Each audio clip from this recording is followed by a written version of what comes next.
গাজা উপত্যকায় ফিলিস্তিনি প্রতিরোধ সংগঠন হামাসের সঙ্গে সংঘর্ষে ইসরায়েলি সেনা নিহতের খবর আবারও আলোচনার কেন্দ্রবিন্দুতে উঠে এসেছে।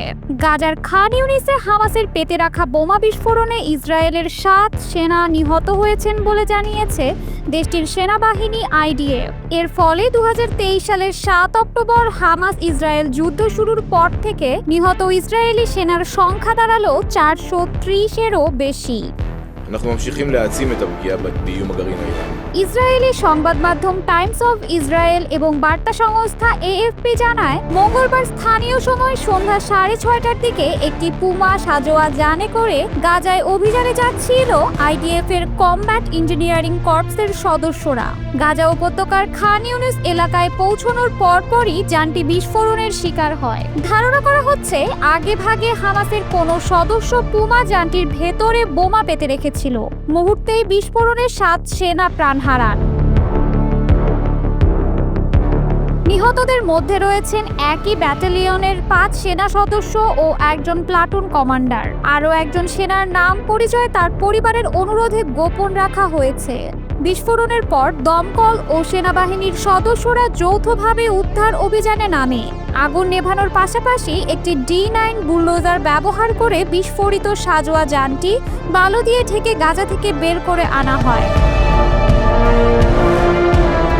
তবে প্রশ্ন উঠছে যে কেন এত গুরুত্বপূর্ণ সামরিক অভিযানে IDF তাদের আধুনিক নামেরা সাজোয়া যান ব্যবহার না করে বহু পুরনো পুমা যান পাঠালো।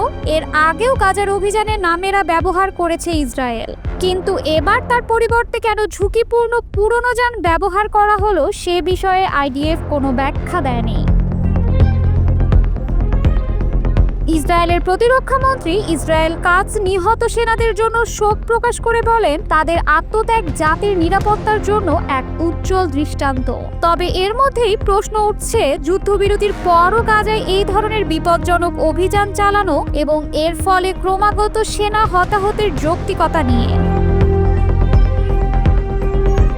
অন্যদিকে 7 অক্টোবরের সেই ভয়াবহ হামলার ক্ষত এখনো গভীরভাবে প্রভাব ফেলছে ইসরায়েলের নিরাপত্তা নীতিতে। সেদিন হামাসের আকস্মিক আক্রমণে 1219 জন ইসরায়েলি নাগরিক নিহত হন, যাদের অধিকাংশই ছিলেন বেসামরিক। এছাড়া হামাস ও অন্যান্য গোষ্ঠীর হাতে জিম্মি হন 251 জন। বর্তমানে 49 জন জিম্মি এখনও গাজায় অবস্থান করছেন, যাদের মধ্যে অন্তত 27 জনের মৃত্যু হয়েছে বলে জানিয়েছে IDF। הפגיעה המסתברת בכל המרכיבים מובילה להשגת מטרת המבצע, הסרת האיום הקיומי על מדינת ישראל। ইসরায়েল সেদিনই গাজায় প্রতিশোধমূলক এবং প্রায় নির্বিচার হামলা শুরু করে।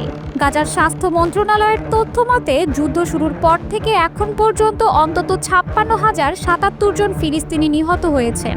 জাতিসংঘ এই তথ্যকে নির্ভরযোগ্য বলে স্বীকৃতি দিয়েছে। নিহতদের বেশিরভাগই নারী ও শিশু। ইসরায়েলি হামলার পাশাপাশি এক ভয়াবহ মানবিক সংকটও চলছে গাজায়। মার্চ থেকে মে পর্যন্ত ত্রাণ প্রবেশ পুরোপুরি বন্ধ রেখেছে ইসরায়েল। এতে দুর্ভিক্ষের মতো পরিস্থিতি দেখা দিয়েছে গাজায়। পরবর্তীতে যুক্তরাষ্ট্রের মধ্যস্থতায় কিছু ত্রাণ প্রবেশের অনুমতি মিললেও তা এতটাই অপ্রতুল যে আন্তর্জাতিক সম্প্রদায় একে ক্ষুধার অস্ত্রীকরণ বলে সমালোচনা করেছে।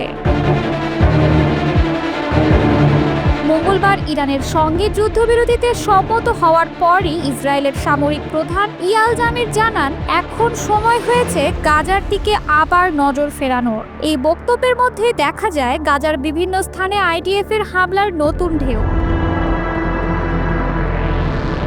সবচেয়ে ভয়াবহ ঘটনাটি ঘটেছে গত মঙ্গলবার গাজার মধ্যাঞ্চলে। সেখানে একটি ত্রাণ বিতরণ কেন্দ্রে গোলাগুলির শিকার হন নিরীহ সাধারণ মানুষ। গাজার নাগরিক সুরক্ষা বিভাগের মুখপাত্র মাহমুদ বাসা জানিয়েছেন, GHF পরিচালিত ত্রাণ কেন্দ্রে ত্রাণ নিতে আসা মানুষের ওপর গুলি চালায় ইসরায়েলি সেনারা। এতে কমপক্ষে 21 জন নিহত হন। একই দিনে গাজার অন্যান্য অংশে আরও 25 ফিলিস্তিনির মৃত্যু হয়েছে ভিন্ন ভিন্ন হামলায়। এই পরিস্থিতিতে আন্তর্জাতিক মহল উদ্বিগ্ন।